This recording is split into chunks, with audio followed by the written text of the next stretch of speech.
Chef Check was the brother I always wanted. He came along and I was like,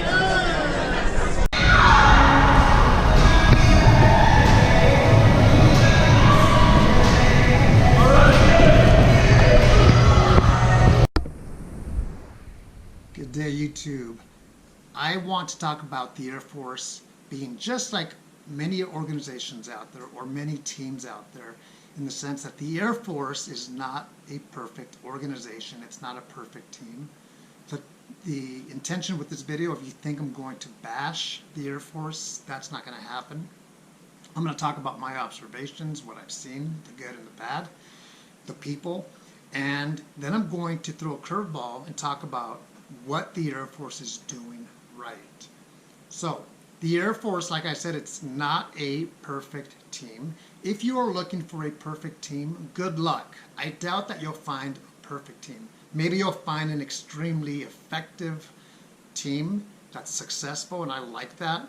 But again, that's not perfect in the sense that perfection is without a flaw. Nowhere.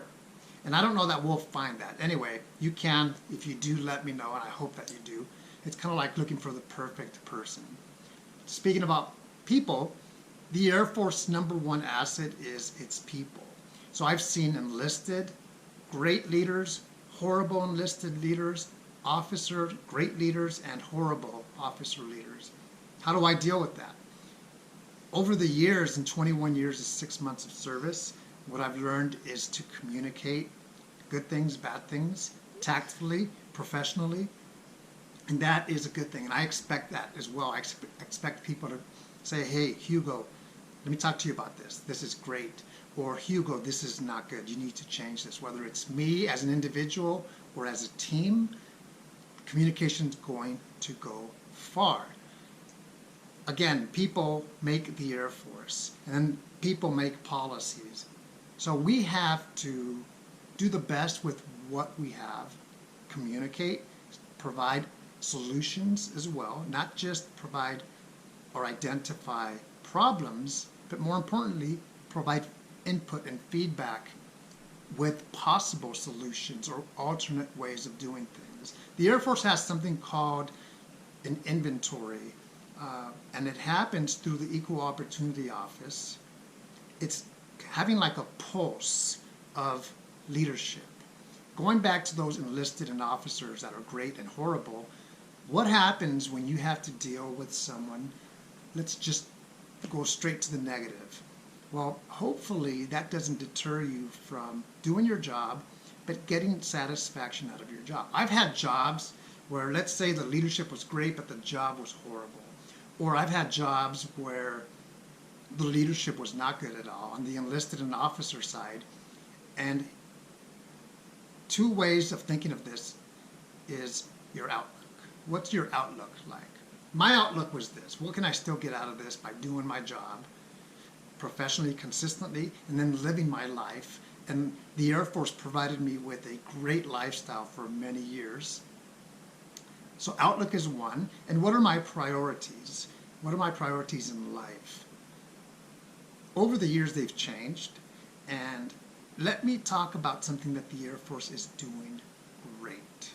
My opinion, of course, it's resources. And I'm not saying every organization out there is going to agree with what I'm saying, because there are organizations or sections in the Air Force that may be struggling with resources. But I'm going to talk about what I get to see.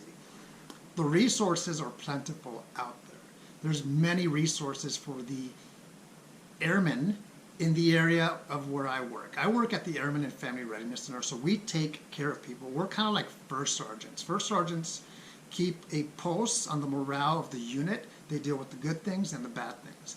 And my strength is I love the customer that is upset, as opposed to the individual that just needs this. Here you go, have a good day. Because that's too easy. I do that all the time. I'd rather have the difficult customer or the upset customer. But there's many resources out there. Let me go back to the topic of priorities. If an individual is only interested or mainly interested in gaming, and that's all he or she does, and they're not paying attention to the resources out there that they may need, then that individual is losing out, and his or her priorities are on the gaming world, whatever that may be. So people are different. It goes to outlook and priorities. The Air Force is doing a lot of good things. Today is a Friday, September the 6th.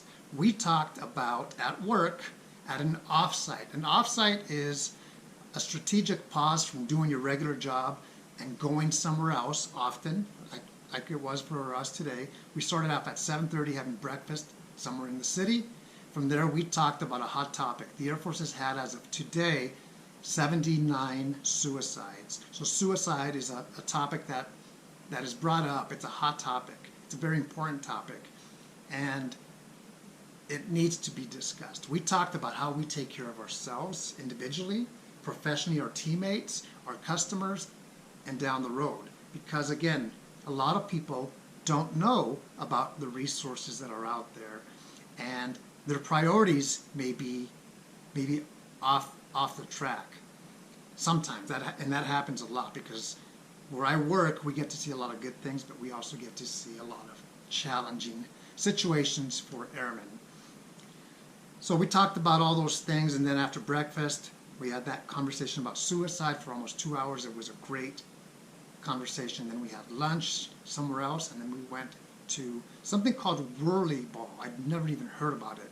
And usually that's kind of like mandatory fun, which at my age and point in life, I don't like that. I'd rather do my job and go home and live my life. But I was mistaken. That was a lot of fun. It was 1 full hour. We played 4 games. Look it up, WHIRLY, whirly ball.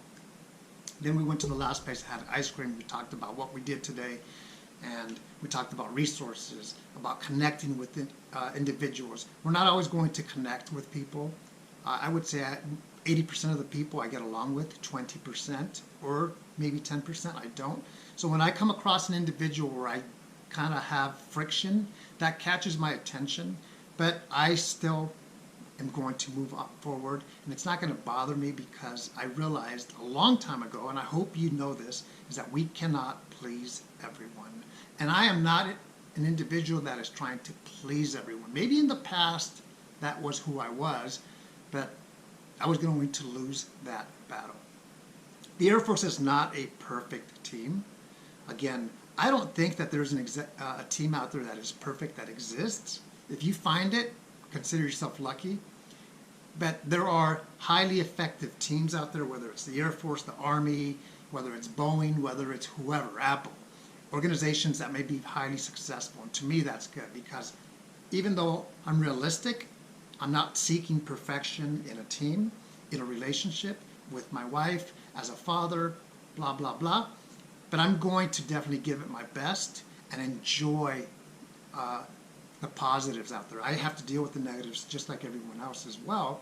In the conversation, sometimes we come across individuals who are more focusing on the negative. And that's where I kind of just sit there, provide my input, and then move forward, because I'm not trying to be negative about a lot of things or things in general, because life can be negative at times, but that's part of life.